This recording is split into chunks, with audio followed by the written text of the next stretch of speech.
I-share ko ito sa inyong naging statement po ni Senator Ping Lacson. Maganda po ito. Matapos na si businessman San Miguel Corporation President CEO Ramon Ang nag-offer ng tulong para solusyonan yung pagbabaha sa Metro Manila. Hanapin natin yung problema. I take it upon myself. I will cooperate with all of you at no cost to you guys. Kami lang gagawa. Wow!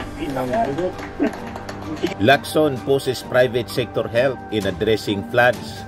Continuous own probe in the Ghost flood projects. Tuloy pa rin po ang investigasyon kasi trilyon-trilyon in the past 15 years ang pinondo po para sa real estate development, infrastructure. So nagkinabang sila ng bilyon-bilyon. So tama lang na ibalik nila sa ating mga mamamayang Pilipino. Nagpapagang mga balita at pagtalakay sa mga isyu ng lipunan. Bulsa! Opinyon, banat at paglalantad sa katotohanan. Bulsa! What you see is what you get. You decide.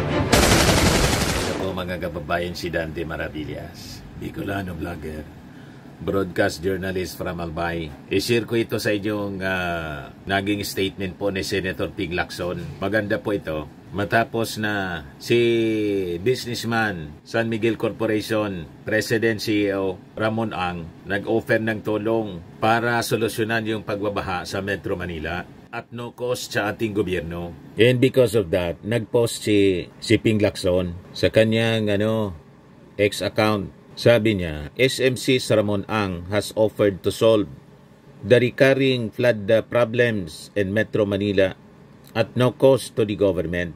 He said he only needs authorization. Imagine if the country's richest families will pool their corporate social responsibility resources together and do what government spends hundreds of billions in tax money every fiscal year but seems to fail to deliver. It may be a little out of the box, but why not? Tama po, mga kababayan. Nakipag-meeting po si Ramon Ang sa mga mayors ng Metro Manila noong isang araw, MMDA chairman, para mag-offer ng tulong. At no cost, walang gastos. O diba? So napakaganda, mga kababayan ito. Pero sabi ni Senator Ping Lacson, tuloy pa rin ang kanilang investigasyon sa trilyon pesos na flood control projects na in-implement for the past 15 years. Trillion po ang ginastos pero walang nangyari. You see? So habang iniimbestiga nila, ang kailangan man lang po ni Ramon Ang, authorization.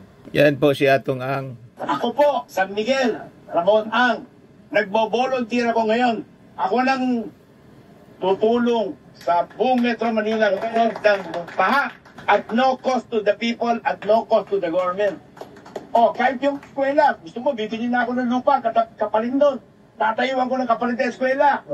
At yung housing, bibili na rin ako lupa para tayuan ng pabahay yung mga tao doon. Para lang alisin natin yung mga pabahay at eskwela sa ibaba ng ilog.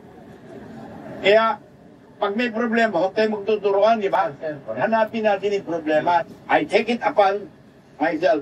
I will cooperate with all of you at no cost to you guys. Kami lang gagawa. Wow!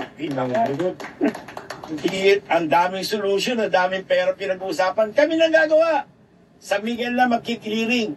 Pero without you guys authorizing us, hindi namin magagawa yun. Paano namin bubunutin yung mga yun? But with MMDA and mayors, ay yung lahat ng obstruction na yun, bunutin natin para mawala na yung baha. O diba, mga kababayan, tuwang-tuwa si Ping Lacson dahil sa offer ni Ramon Ang ng San Miguel Corporation.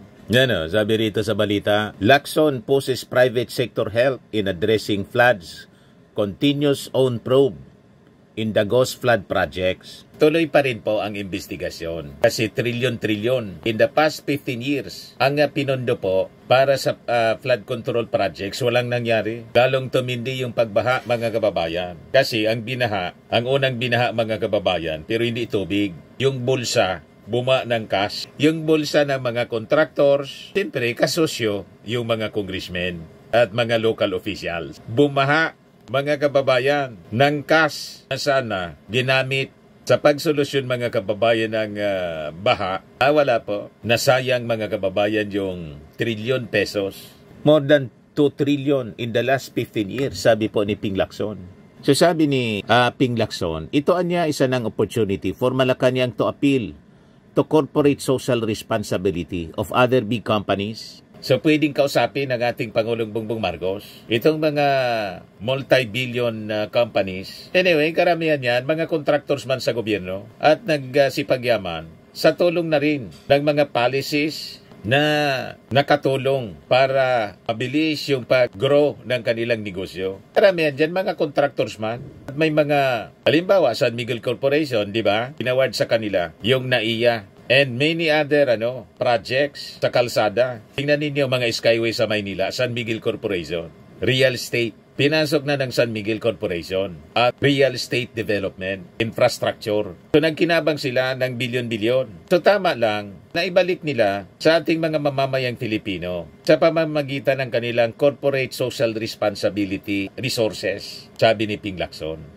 At ang ibang mga bilyonaryo sa ating bansa, tama lang na tumulong. Kasi po, kasama sila. Hindi lang yung mga ordinary citizens po ang apektado sa pagbaha, pati yung kanilang negosyo. Napaparalyze po ang economy because of flooding in Metro Manila. Imbis yung mga tao, matiwasay mga kababayan na namumuhay nandun na lang lagi sa evacuation center, sa relief operations. Imbes maayos lang ang flow ng business kahit po malakas ang pagbagsak ng ulan. Di po ba, mga kababayan? Apektado yung trabaho, apektado yung negosyo. Pag apektado yung trabaho, apektado ang negosyo, logi yung mga billionaires. So panahon na tumulong sila, pero hindi man po pababayaan ng ating administrasyon yung una na sinabi ng ating Pangulo doon sa kanyang zona. Ipapaimbestiga talaga ito na mga sangkot sa korupsyon dito sa mga ghost projects, flood control projects sa Metro Manila. At iyon ang gagawin ni Ping Lacson. Yan ang sabi niya. In the meantime, Lacson said he is continuing his own investigation into failed and ghost flood control projects including new modus operandi involved. Should Ang deliver on his own offer, sabi po ni Ping Lacson, he will move to reduce the 2026 flood control appropriations for Metro Manila for the Department of Public Works and Highways and Metropolitan Manila Development Authority or MMDA. Lacson earlier pointed out that DPWH alone received more than 2 trillion in flood control, flood management allocation since 2011 but failed to solve the flooding problem. Sabi niya, assuming RSA, Ramon S. Ang, is given the authority and actually performs what he offered to do before our plenary debates on the 2026 budget bill, I will move to reduce the DPWH and MMDA appropriations for the flood management program and the NCR during the period of individual amendments. Para wala na pong manakaw, pwede naman palang libre at no cost to the government. Pribado ng initiative, yung mga big-time companies na anyway, sila din naman naging mga kontraktor sa ating gobyerno tulad ng San Miguel na siya nabigyan ng award para sa rehabilitation ng NAIA at saka yung mga skyways. Pagpagawa ng mga skyways sa Manila. Diba? So kumita na sila. May pundo naman po sila para sa corporate social responsibility. Pwede nila itong magamit. Ito yung presko ni Ramon Ang noong isang araw. Bago muna tayo pumunta sa malalayong ilog, unahin natin muna itong Metro Manila. Kasi after nga natin nilinis yung Pasig River, nakita nyo, ang dami na naman uling lupa. After yung typhoon season, bumaba yung mga lupang yan galing Sierra Madre, Marikina River. At kung napapansin nyo, pagka tag-ulan ng malakas, diyan tinatago sa Pasig River yung mga barge. Ay, ang daming barge sa Pasig River. Nakalimutan nila. Yung Pasig River, pag tag-ulan, kailangan walang nakaparadang barge. Dahil yun ang labasan ng tubig eh. Ang ginagawa naman ng mga barge owner, diyan naman tinatago sa Pasig River. Lalong parado. Ngayon, ang most important is itutulungan namin yung MMDA tsaka local government linisin lahat ng ilog sa Metro Manila. At yung mga structure na bara sa ilog, yung mga nagtatayo ng seat pile sa mga gilid, tinambakan mo na yung ilog para may mapatungan sila ng heavy equipment. After nila ginawa yung seat pile, pinali ilog, at di pa nila inalis yung lupa sa gitna ng river. Yun ang dahilan kay bahang Metro Manila. Yun ang isosolve natin muna. Ngayon, with regards to your question, magkano gagastusin? Ay hindi ko alam ang eksaktong gastos kasi hindi ko naman hinahanap buhay yan eh. Basta kung ano man ang kailangan namin gastusin sa OPEX, sweldo, fuel, piyesa, gagawin namin lahat yun. Siyempre, naghahanap buhay naman tayo sa Pilipinas eh. So, kailangan makisama ang private sector sa taong bayan at sa Very gobyerno. good. Kaya tungkol sa pera, huwag na natin problemahin yun. Sir, may bago po bang mga lilinisin pa or you will just continue what you have presented here? Hindi ka pa ba happy sa dami ng ilog na yun? Hindi sir, baka meron pa. Hindi lang sir. So you will continue cleaning up all this? Of course, ganito. Ulit ha. Sinimulan nga natin yan from Pampanga River. Nilinisan natin yan. Bulacan, Angat River. Angat River is the most important drainage of Angat Dam, Ipo, and Bustos Dam. Nalinis na rin natin yan. Yung mga ilog sa Bulacan, may Kawayan River, Marilao River, lahat ng major river nililinis na natin. Bakit nagkakaroon pa ng konting baha ang Bulacan? Kamukha ng Malolo. Mga maliliit nilang creek at river, karamihan din nun, di ba sa local community nila, dapat linisin na nila yun. Hindi pa rin nila nalilinis. Most likely, bababaan namin yun, kami na rin maglilinis doon. Yan. Ngayon, pagdating naman sa Valenzuela, Malabon, Nabotas, mababa talaga yung lugar niyan. Ang kailangan sa lugar niyan, yung Tulyahan River, which is their main drainage, imbis na paliko-liko, dapat diretsuhin natin ang pagbukas ng mga ilog na yan. Hindi yan engineer siya Ramon Ang. Praktikal lang po. Kung mag-isip siya, praktikal lang po. Tama. Kung yung mga ilog po paliko-liko, hindi yan nakakabuelo yung agos. Sa ibang bansa, yun ang ginagawa po. Tinatabas yung mga paliko-liko, ginagawang straight, at pinapalaki po yung mga ilog. Ang problema dito sa atin po, yung mga ilog, ginawang subdivision, tinakpan yung mga ilog, yung mga creeks, pati yung dagat nga po ni-reclaim. Yung Manila Bay, mga kababayan, tinambakan ng dolomite galing sa Cebu. Ngayon, parte yun sa imbestigahan, yung dolomite project ni Digo, dyan sa Manila Bay. Gusto niya sana ang linisin. Maganda yung intensyon linisin. Nilinis lang niya sana, hindi yung inimbakan ng dolomite na galing sa Cebu, hinakot pa, ayaw na bara yung mga lagusan ng tubig. Yan ang problema sa hindi masyado pinag-iisipan.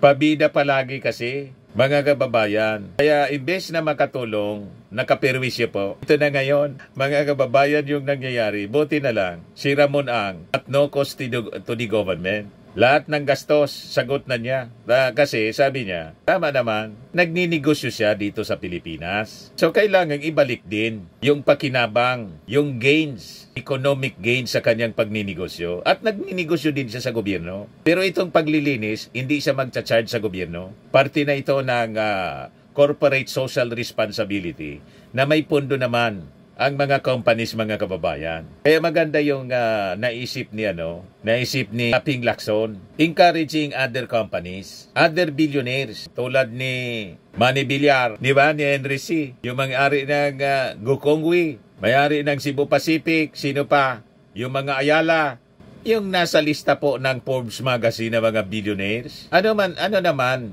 na gayahin nila certain portion ng kanilang CSR resources. Itulong po dito. Anyway, pag laging baha po, yung kanilang negosyo man mismo, yung kanilang operations ng business, apektado kasi hindi makagalaw yung mga tao. Sino bibili sa kanilang mga produkto? Sinong papasok sa opisina ng kanilang mga companies kung hindi makagalaw kasi baha sa mga kalsada? Tama po. Kaya maganda itong sinasabi ni Ramon Ang. Pwede itong gawing senador. Kung umulan man ng malakas, after umulan na malakas, madali lumabas yung tubig. Hindi yun, baha sila for several days or several weeks. Yun naman mga baha sa Manila, minsan mga maling engineering ng nakaraan ng araw yan. Yung mga lagusan ng tubig na yan, natayuan ng something, di ba? Pumping station na itayo sa gitna. O kumbaga, naglagay ng seat pile, hindi inalis yung mga lupa. Yung mindset kasi po ng mga taga-DPWH, gumawa lang ang gumawa. Yung maayos nga, sinisira yung mga kalsada kasi after sila sa budget. Dapat pati yung mga infrastructure po, hindi tulad sa ibang bansa, Malaysia, halimbawa. Yung mga tulay at mga kalsada, matagal masira. Dito po, yung mga tulay, collapsible, dapat madali masira para sige lang ang allocate ng pondo. Nakita ninyo, sige lang ang yaman nila. Sige yaman sa pamimirwisyo sa atin pong mga kababayan. Hindi pa sira yung kalsada, sinisira na. Kasi may allocation ng pondo, may nakaprograma na niya dyan. Sirain na natin. Ganun ang mindset nila. Mindset ng mga kurakot. Itong si Ramon Ang kasi po, bilyonaryo, multi-billionaire. Wala nang rason para mangurakot pa sa gobyerno. Kumita na. Ang dami na niyang kita sa kung anong-anong mga negosyo. Kanya yung Petron, yung San Miguel Corporation, napakalaki na company. So wala nang rason. Siguro kahit man ako, ganyan ako kayaman, magbubuluntir din ako para kalkalin yung mga ilog. Kasi ano pa man, unang-una, matanda na rin si Ramon Ang. Kailangang ibalik din niya yung kanyang pakinabang sa kanyang pagninegosyo dito sa ating bansa. Iyon ang rason niya. So, tutulungan namin linisin yan. Yung Malabon, Nabotas, Valenzuela, Manila, Quezon City. Lahat yan. Kamukhaan yung pinakita namin sa inyo. Bakit ba nagbabaha yung Commonwealth Avenue? Kasi nga, yung ilog, ginawang kalsada, 1 kilometro. Tinayuan ng housing. Tinayuan pa ng eskwela. Anong pangalan ng eskwela? Alam mo ba? Nakalimutan mo yung pangalan eh. Kita mo? In short, yan mga yan, babalikan natin yan. Tutulungan natin yung local government to identify the problem and to solve the problem at no cost to the government. At kung after that, tingnan nyo, bababa naman tayo to Parañaque, Las Piñas, Muntinlupa, Laguna, di ba? Yung Cavite. Alam niyo ba yung tubig ng galing Cavite, bumababa yan sa Southwood? Pagbaba nun, binabaha niya na yung buong South Luzon Expressway hanggang Laguna. Kita niyo, nasolve namin yung baha sa South Luzon Expressway. Tingnan niyo yung baha sa Ninoy Aquino International Airport. Every year yan. Chest height ang tubig. Bakit niyo yun? Walang baha. Dahil nilinis na natin yung mga ilog. Pero yung mga Pilipino, pinagtatawanan lagi ang Pilipinas. Pag may baha, nilalagay sa TikTok. Baha ang Pilipinas, baha. Bakit di nila ilagay sa TikTok? Nagbabaha yung Singapore Airport, chest height.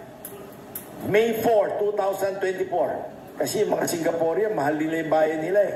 Hindi nila. Mahilig tayo yung mga kamalian natin, yung mga pangit sa atin, excited tayo. Yan ang mindset ng mga Pilipino. Mindset ng mahirap, yung mga kasiraan. Yun ang mahilig natin na ipangalandakan. Tulad ng ginagawa ni Sara. Bangag, butod, ngiwi. Yan ang mga supporters ni Sara. Hindi tinitingnan yung magandang ginagawa ng ating Pangulo. Ang daming magagandang ginagawa, tinatakpan nila ng mga intriga, paninira. Walang ganong gawain ang ibang lahi po. Tulad sa Singapore, yung mga nakita nila na mga mali, hindi na nila pinapangalandakan kasi kasiraan nila yun. Tayo, yung mga Islams dito, yun ang ginagawa nating pelikula, Mindset of the Poor. Tingnan ninyo sa Japan, tingnan ninyo sa sa South Korea. Hindi na nila yun ginagawa. Sa mga movies, yung mga Islams, yun ang ipapakita, yung mga pangit. Ang ginagawa nila sa mga film, sa mga pelikula, yung kanilang mga magagandang lugar, yun ang pinifeature nila para ma-promote yung bansa. Dito, pag may krimen, ipapangalanda ka na. Nakakatakot na niya dyan sa Pilipinas. Patayan dito, patayan doon. Hindi na niya ligtas. Yung maglakad ka ng gabi, kaya nga ako, sa mainstream media, ganun din. Lahat negativities ang binabalita. Kaya kahit ako noon, mga kababayan, takot akong lumuwas ng Maynila, maglakad sa gabi. Nung pabalik-balik na kami sa Maynila, kahit 3 o'clock umuwi kami ni Mrs. Wala man pala problema. Kasi yung laging binabalita ni Kabayang Noli sa TV Patrol, yung mga police reports ng saksakan sa Tondo, snatching, barilan. Pero pag napumunta ka sa Maynila, tahimik man. Yung anak ko nga, nagtapos sa Maynila, yung bunso ko, mag-isa. Safe man. Yun kasi yung mindset natin. Lahat ng kasiraan, yun ang gusto natin binabalita. So we have to learn from the mindset of the rich people tulad ni Ramon Ang. Ano sabi niya? Binabaan din na niya sa Singapore, kailangan niya, hindi nila binabalita. Mahal nila niya kasi yung kanilang bansa, ayaw nilang masira. Sinasabi yun. O tingnan mo yung mga Pilipino, pag pumila sa airport, sa immigration ng 30 minutes, galit na. Nilalagay na sa TikTok. Pero pagdating sa Amerika, 3 oras sila nakapila. Walang problema. Pagdating sa immigration, nakayuko pa. Good morning, sir. Nanginginig pa. Pagdating ng Pilipino sa Tokyo, ang pila sa immigration, 2 oras. Pagdating doon, kulang na parang binatukan pa tayo. O ba't wala tayong kakibo-kibo? Laging may reklamo. Kahapon, nagpunta rito yung mga demonstrator ng San Lakas. Ang sabi sa akin, nandito kami nagde-demonstrate dahil tataasan niyo yung terminal fee ng Manila International Airport. Tataasan pa lang yun, ha? Nandito na siya nagde-demonstrate. Sabi ko sa kanila kahapon, ang ganda ng karatula niyo, well made, ha? Bakit di kayo nagreklamo? Yung Cebu Airport, 1,000 pesos sa terminal fee. Manila, 550, nagre-reklamo kayo. Di ba hamak na mas malaking airport ang Manila? O ba't di kayo nagre-reklamo? Sa Bohol, 900 pesos. Oo nga, ganun ba yun? Kita nyo, sino yun nagsabi sa inyo pumunta rito? Hindi sinabi sa inyo yung katotohanan, ano? Ganda ng lecture po ni Ramon Ang. Kaya sila mayayaman, tayo mahirap. Yung mga Pilipino, bakit? Mahilig magreklamo? Kulang na lang ninyo, ireklamo yung sarili ninyo dapat. Reklamo kayo ng reklamo. Tingnan nga ninyo yung sarili ninyo kung anong ginagawa ninyo. Di ba? Yung mga farmers, imbes na magtrabaho sa farm, nasa kalsada, nagrarally. Walang ganong mindset. Ang mga mayaman, solution-oriented sila. Mga kababayan, tingnan niyo si Ramon Ang. Kaya siya mayaman. Yan ang dapat na mindset na dapat ma-acquire natin po para umasenso sa buhay. Ituloy natin ang lecture ni Ramon Ang para matuto tayo. Kita niyo, ang Pilipino madalas ganun di ba? Alam mo ba ako, kabayan, yung Clark, 850 pesos ang terminal fee. Manila, 550, galit na galit kayo sa akin. Sabi niya, hindi ko papayagan increase niyo yung rate ng Manila. Kamukha ng parking, ginawa mo mahal. Sabi ko, hindi ba naging mahal yung parking fee overnight, naging 1,200? This is to discourage yung mga non-traveling passenger. Pero pag ikaw ay travelers ka o piloto, special discount yun. Ganun ba yun? Ito nyo, hindi nyo alam. Mga kababayan, mahalin natin ang bayan natin. Kita mo mga kababayan natin, nakakita ng isang ipis sa airport. Ilalagay na sa TikTok yun. Ang Pilipinas, ang dumi, ang pangit. Ganon tayo. Sinisiraan natin yung ating sarili. Ganon ang mindset. Baguhin natin yon. Pero alam po ninyo, katulong yon. Kasi ang mindset ni Ramon Ang, mindset ng mayaman, yung mga negativities na pinangangalandakan ng mga Pilipino, yun ang sinolve niya yung problema sa kalinisan, sa hindi na maayos na airport. Siya ngayon ang umaayos, di may negosyo siya. Kung hindi nagreklamo, hindi sana nakapasok sa rehabilitation ng NAIA si Ramon Ang. Di maganda. Di ba? Magreklamo lang kayong magreklamo para lalong gumanda yung... sabi ko sa inyo, sa ating mga Pilipino, yung mga disasters, problema sa atin, yung mga baha, yung mga bagyo, distraction, sa mga negosyante, hindi yan problema. That is an opportunity for them na kumita. Pag nasira yung bahay ninyo, dahil may bagyo, sila yung magsusupply ng simento, ng yero, ng kabilya. Kasi sila yung may-ari ng mga hardware. Pero tayo, na mga Pilipino, grabe na problema. Hindi yung problema sa mga negosyante. Ganon ang mindset nila. This is a new opportunity for us para lalong kumita. Yung demand ng product nila na sinusupply sa mga tao, tumataas lalo. Di lalo silang yumayaman. Pero yung mga Pilipino, grabe na po ang problema kasi nasira yung bahay, kasi hindi ka negosyante. So we have to learn from Ramon Ang. Samantala, pagdating nila sa bahay nila, puro daga yung bahay nila. Ba't hindi nila nilalagay sa TikTok? Di ba? Ibig sabihin, hindi marunong yung mga kababayan natin mahalin ang bayan natin. Sinisiraan. Pag may nakitang konting baha lang, ilalagay na sa TikTok, galit na sila sa gobyerno. Eh bakit yung Dubai, grabe ang baha? Eh Singapore, kita mo, yung Singapore, grabe ang baha. New York, grabe ang baha. Eh bakit yung mga Pinay pag pupunta ron, nakayuko pa rin? Yes sir, ano, di ba? Tulang na parang pinapatukan tayo doon. Walang karikla-reklamo mga kababayan natin. Ang hinihiling ko sa inyo, mahalin natin bayan natin. Linisin natin yung mga kapaligiran natin. Eh kung yung mismong harapan ng bahay natin, nakita natin yung drainage, doon natin tinatapon yung basura. Tapos sisisihin yung gobyerno pag nagbabaha. O ba't nyo tinatapon yung basura dyan sa harap? Shortcut daw, shortcut. So, sige pare. Sir, yung Holy Spirit National School po yung nire-refer niya, no? Tama? Oh. Yung school. Dapat gawin kung ikaw. Sir, nakakagigilot na lang ako, sir. Sir, I hope you will indulge me, and my question po is addressed to you and Chairman Artes and Mayor Isko, because there are projects right now that covers Metro Manila in terms of flood management. So the Pasig River Rehabilitation Project and then the Metro Manila Flood Management Program that is funded by the World Bank and the... Matagal na namin ginagawa itong pagtulong sa local government. Ang kailangan lang namin ngayon is, kung gusto mo, signing of agreement para meron tayong konting formality. Pero i-identify lang ng local government, local mayors, yung mga problema kung saan nagbabaha, saan nagbabara. At we will immediately go down. Walang arte-arte. We will go down and fix the problem for them immediately. Of course, tulad nga na sinabi ko kanina, we can easily fix the problem. But we need the approval of local government. Dahil kung hindi kami papayagan ng mga engineering group nila na galawin namin yung mga bara doon. So, good cooperation lang ang kailangan namin. Kanya tayo nandito today, it is through the effort of MMDA Chairman Artis. Siya yung nagsabi niyan, Mon, imbitahin ko yung mga mayors kung saan may maraming problemang baha para immediately we will have a good cooperation so we can start fixing the problem.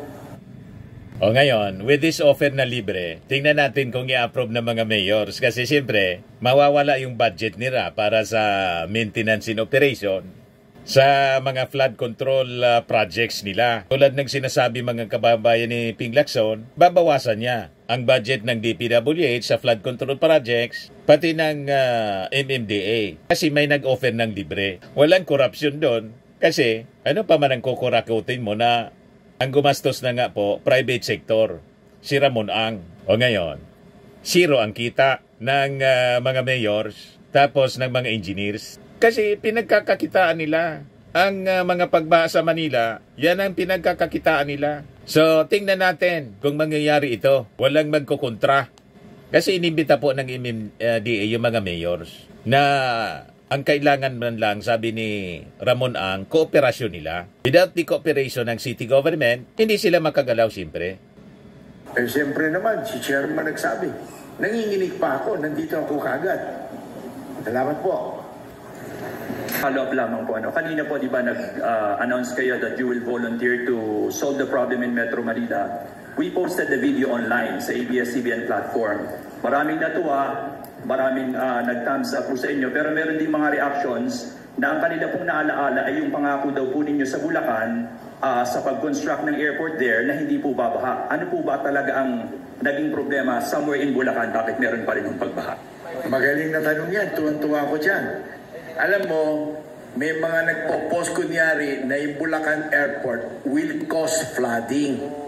So ang ginawa natin, para walang argument, naglagay tayo ng water level gauge around the Bulacan Airport. Alam niyo, yung Bulacan Airport is like an island. Dati pong pispan to at dating rice land. Kanya ang swerte nito, that airport project is surrounded by Marilao River and Mekawayan River. Naglagay po tayo ng water level gauge. Hindi ho tumataas ang tubig doon. In fact, bumaba ang tubig.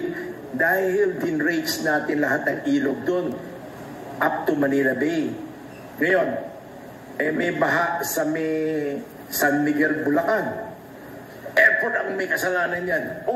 May baha sa Pampanga, Tulaog Bridge. San Miguel, Bulacan ang problema niyan. Ngayon, nandito yung mapa.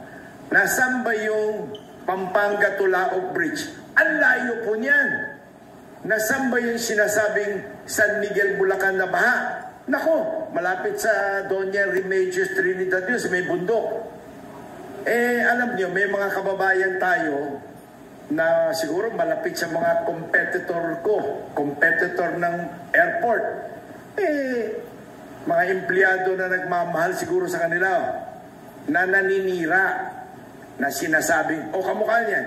Di ba kanina kinuwento ko, nagpunta rito, nagrally kahapon yung certain group sa lakas. Galit na galit sila dahil tataas daw yung airport terminal fee. Sabi ko, bakit tataas pa lang nagrarally na kayo? Bakit di kayo nagrally nung tinaasan yung rate ng Clark to 900 pesos? Yung Cebu Mactan, 1,000 pesos. Yung Bohol, lahat ng airport tumaas na, pati Kalibo. Bakit ito hindi pa tumataas, nagrarally na kayo? Ano ibig sabihin nun? Di ba, meron nag-convince sa kanilang magsalita ng ganon. Di ba, maliwanag yun? So, kamukha niyan. Bibigyan kita ng example. Nagpunta rito, nagrally din yung grupong yan. Miguel Power Plant ay madumi. Dahil may court-filed power plant kayo. Sabi ko, binabaan ko. Ako mag-isa. Tinanong ko, alam niyo ba kung ilan yung coal-fired power plant sa Pilipinas? Yung mga kumpanyang yan. Ito. 8 yung kumpanyang yan, bakit dito kayo lagi nagpupunta? Hindi ba? Hinire kayo ng kung sino. Bakit kami na nga pinupuntahan niyo? Bigyan niyo kami ng example. Which other office or company did you win? Hindi sila makasalita. Baka hindi nila alam yung address, ano? Kamukha niyan. Nagtatayo lang tayo ng LNG, Liquefied Natural Gas Power Plant sa Batangas, expansion lang. Biglang naglabas na naman ng news yung isang grupo. Yung Ilihan, Batangas, pinapatay na lahat ng isda doon. Hindi nagpunta ako. May 10 perasong isda nakalatag. Tinanong ko yung mayor sa barangay, meron akong record nun. Sabi ko doon sa barangay, saan galing yung isdang yan? Boss, wala namang ganong klaseng isda rito. Saan kaya galing to? Tsaka galing sa Maynila kagad yung mga media pumunta rito sa Batangas. Dapat local media muna o dapat kami magreklamo na may fish kill. Sabi ko, bakit nagkaganon? Boss, meron nagpupunta nga rito inuudyukan nga kami. Competitor din yon. Now you know. Inuudyukan po. Negosyo din nila yung mag-rally. You see, pagkakababayan. So, abangan na lang natin kung papayag yung mga mayors na yung pag-solve sa problema sa baha, libre na. Si Ramon ang gagawa ng solusyon. Na ang consequence nito, wala nang negosyo. Kasi po, libre na yung paglilinis. So, yung mga pinagkakakitaan ng kung sino sa flood control and declogging operations, mawawala na yon kasi libre ng inoffer ni Ramon Ang. Tingnan natin, ang kokontra, ang ibig sabihin, kurako. Ito naman po, Firmax Firming and Lifting Cream, pinapahid po sa mga pulses in affected area. Mainam po sa paninigas ng mga kaso-kasuan. Ito naman po, Automax Radiant Serum. Sa mukha naman yung application, anti-aging po siya. You will look 10 years younger than your age. Sa mga cancer patients naman po, baka lang gusto ninyo itong itry. Nengsa Red Mix Fruit Drink. Hindi mo po siya gamot, food supplement siya. Kaya lang, gawa siya mga kababayan sa goji berry. Yung goji berry, may anti-cancer properties. O ngayon, yung mga inquiries ninyo, dumiritso na lang kayo sa aming messenger sa Facebook para masagot namin agad. Ayos pa? Ayos na ayos niya, Mr. Maravilla. But anyway, ito po pala yung aming bagong product na binibenta online. I am Worldwide Amazing Pure Organic Barley Powdered Drink Mix from Australia. Negosyo to ng aking anak na architect entrepreneur Riz Maravillas. Ayan po. Kontakin na lang po ninyo siya, Riz Maravillas on Facebook. Ang mga health benefits niya: boost immunity, improves digestion, enhance energy levels, packed with antioxidants, prevent cancer. Sa mga naghanap po ng malinis and spacious fitness gym, pumunta lang po kayo sa aming Colossal Fitness Gym. May Grab car rental din po kami. Ito naman po yung bago naming product na binibenta online. Eye Glow Serum, whitening po siya. Tingnan ninyo yung epekto sa aking anak na architect before and now. Yung mga inquiries po ninyo, dumiretso na lang kayo sa kanyang Facebook account, Riz Maravillas.